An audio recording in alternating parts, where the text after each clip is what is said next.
நடிகர் தனுஷாக கருதப்படும் கலைச்செல்வன் அவரது பள்ளி பருவத்தில் தங்களுடன் நன்றாக பழகியதாக மேலூர் அருகே உள்ள கல்லூர் அணியை சேர்ந்தவர்கள் தெரிவித்துள்ளனர். அது பற்றி இப்போது பார்க்கலாம். முன்னணி நடிகர், யதார்த்தமா நடிக்கும் கலைஞன் என தமிழ் திரையுலகில் தனக்கென ஒரு தனி ரசிகர் பட்டாளத்தை உருவாக்கி கொண்ட நடிகர் தனுஷ் இயக்குனர் கஸ்தூரி ராஜாவோட மகனாக தான் பார்த்துருக்கோம். ஆனால் அவரோட உண்மையான தாய் தந்தை நாங்கள் தான் சொல்லி ஒரு அதிர்ச்சியை கொடுத்தாங்க சிவகங்கை மாவட்டத்தைச் சேர்ந்த ஒரு தம்பதி. ஆமாம், திருப்பாச்சி பக்கத்தில் கல்லூரணி கிராமத்தைச் சேர்ந்த கதிரேசன் மீனாள் தம்பதி நடிகர் தனுஷ் தன்னோட மகன்தான்னு சொன்னது மட்டும் இல்லாமல் அந்த பிரச்சனையை நீதிமன்றம் வரைக்கும் கொண்டு வந்திருக்காங்க. இது உண்மையான தெரிஞ்சிக்க அந்த ஊருக்கும் நாம் போனோம். ஆளுக்கு நடிகர் தனுஷை சொந்தம் கொண்டாடி பேசினது உண்மையாகவே அதிர்ச்சியாக இருந்தது. அப்பத்தா பேசுறேன்டா, என்ன சின்ன பிள்ளையில இருந்து நான் தானடா உன்னை வளர்த்தேன்.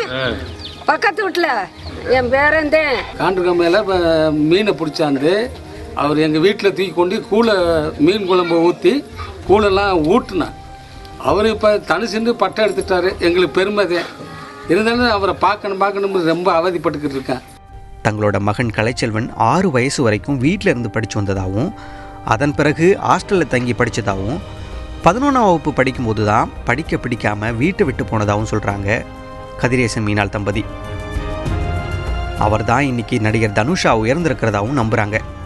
படிக்க பிடிக்கல, நான் வேலை தேடி போகிறேன், நான் வேலை பார்த்து சம்பாதிச்சு உங்களை வந்து பார்க்குறேன் அப்படின்னு பெட்டியில் எழுதி வச்சுட்டு போயிட்டாரு. நாங்களும் தேடினோம், கோயம்புத்தூர் திருப்பூர் எல்லாம் தேடினோம். நாங்கள் தேடி ஒரு வருஷமாக அங்கிட்டு தேடிக்கிட்டு இருக்கோம். அப்போ மன்மதராசா பாட்டு காடையில் பக்கத்து வீட்டுக்காரங்க நாங்கள் டிவியே பார்க்கல. அப்புறம் பக்கத்து வீட்டுக்காரங்க டிவி பார்த்துட்டு இந்த கலைச்சல் வந்து டான்ஸ் ஆடுறேன், மன்மதராசா பாட்டுக்கு ஆடுறேன் பாருங்க அப்படிங்க. அப்புறம் தான் நாங்கள் டிவியே போட்டு பார்த்தோம். அது எப்படி கஸ்தூரி ராஜா சார் மகன் ஆக முடியும்? இது கல்லூரியில் வந்து கதிரேசன் மாமா மீனாட்சி அக்காவுக்கு பிறந்தது நீங்கள். இன்னைக்கு வாடகை வீட்டில் தான் குடியிருக்காங்க கதிரேசன் மீனாள் தம்பதி. இதுதான் அவங்க வாழ்ந்த பழைய வீடுன்னு சொன்னாங்க. ஊரே அந்த வீட்டை சுற்றி நின்றுக்கிட்டு இதுதான் நடிகர் தனுஷோட வீடுன்னு சொன்னப்போ முதல்ல மகன் காணாமல் போயிட்ட பித்தில் கதிரேசன் மீனாள் அம்மையாரும் ஏதோ உளர்றதா நினச்சோம். ஆனால் ஊரில் இருந்த பல பேர் உருக்கமாக அவரை மீண்டும் ஊருக்கே கூப்பிட்டதை பார்த்து மிரண்டு போனோம். அவங்க பூர்வீக வீட இதுதான். 7-8 வயசு வரை இந்த வீட்டில் தான் அவர் வந்து சாப்பிட்டது, விளையாண்டது இருந்தது எல்லாமே இங்கே தான். அதனால வந்து தனுசு நீ எங்க இருந்தா உங்க வீட்டை வந்து முதல்ல பாருப்பா, இப்படி பூர்வீக வீட்டை வந்து பாரு. எங்களுக்கு வந்து என் உரிமதே, என் மயங்கிற உரிமதே நாங்கள் கேட்குற முழுசு காசு உணத்துக்கு வித்துறதுக்கு எங்களுக்கு ஆசை கிடையாது. தனுஷ் அவங்களோட மகனா இல்லையாங்கிறது ஒரு பக்கம் இருக்கட்டும், ஆனால் தொலைஞ்சு போன பிள்ளையை தேடி அவங்க தவிக்கிறது வேதனையிலும் வேதனை. கஸ்தூராஜா வந்து அவர் மகன் 2 பேர்த்தையும் எல்லாம் படிக்க வச்சுருக்காரு. அது பிடிஎஸ் கண்டக்டர் ஒரு அம்மா இருக்காங்க. ஒரு அம்மா அவர் மையம் பிஏ படிச்சிருக்காரு, டைரக்டர் செல்வராகவே.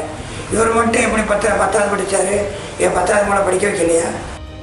மதுரை உயர்நீதிமன்ற கிளையில் இது குறித்து வழக்கு தொடுத்த இந்த தம்பதி நடிகர் தனுஷ் தங்களோட மகன்தான் நிரூபிக்க முடியும்னு சொன்னாங்க. நடிகர் தனுஷும் நீதிமன்றத்தில் ஆஜராகியிருக்காரு. விசாரணை முடிவில் தான் உண்மை என்னன்னு தெரிய வரும்.